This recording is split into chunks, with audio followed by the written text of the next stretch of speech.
ನಮಸ್ಕಾರ ಎಲ್ರಿಗೂ. ನಿಮಗೆಲ್ಲ ಗೊತ್ತಿರೋ ಹಾಗೆ ನಾನು ನನ್ನ ಎಲ್ಲ ಬಾತ್ರೂಮ್ ಮತ್ತು ಟಾಯ್ಲೆಟ್ಗಳಿಗೆ WPC ಡೋರ್ಸ್ ಹಾಕಿಸಿದ್ದೆ. ಇದು ವಾಟರ್ ರೆಸಿಸ್ಟೆನ್ಸ್ ಇರುತ್ತೆ, ತುಂಬ ತಿಕ್ಕು ಇರುತ್ತೆ, ಆಲ್ಮೋಸ್ಟ್ 2 ಇಂಚ್ ಹತ್ರ ಇರುತ್ತೆ, ತುಂಬ ಚೆನ್ನಾಗಿರುತ್ತೆ. ಬಟ್ ಏನಂದರೆ ಇದು ಪ್ಲೈನ್ ಕಲರಲ್ಲಿ ಬರುತ್ತೆ ಅಂತ ಹೇಳಿದ್ದೆ. ಸೊ ಬಟ್ ಇದಕ್ಕೆ ಪೇಂಟ್ ಮಾಡಿಸಿದ್ದೆ ಈಗ ಎಲ್ಲ ಡೋರ್ಸ್ಗಳಿಗೂ. ತುಂಬ ಚೆನ್ನಾಗಿದೆ. ಈ ಒಂದು ಆಲ್ಮೋಸ್ಟ್ 3 ಇಯರ್ಸ್ ಆದ್ರೂ ಈ ಡೋರ್ಸ್ ಏನೂ ಆಗಿಲ್ಲ, ಅಷ್ಟು ಚೆನ್ನಾಗಿದೆ. ಸೊ ಇದ್ರದ್ದು ಕಂಪ್ಲೀಟ್ ವಿಡಿಯೋ ಹಾಕಿದ್ದೆ, ಅದರ ಡಿಸ್ಕ್ರಿಪ್ಷನ್ ಕೊಡ್ತೀನಿ ನೋಡಿ, ಲಾಸ್ಟ್ ಟೈಮ್ ಡೋರ್ಸ್ಗಳ ಬಗ್ಗೆ ಹಾಕಿದ್ದು.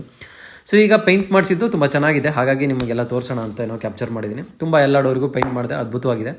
ಮಿಕ್ಕಿರೋ ಪೇಂಟ್ನ ನಾನು ನನ್ನ ಗೇಟ್ಗಳಿಗೂ ಏನೋ ಪೇಂಟ್ ಮಾಡಿಸಿದ್ದೀನಿ. ಸೊ ಚೆನ್ನಾಗಿದೆ.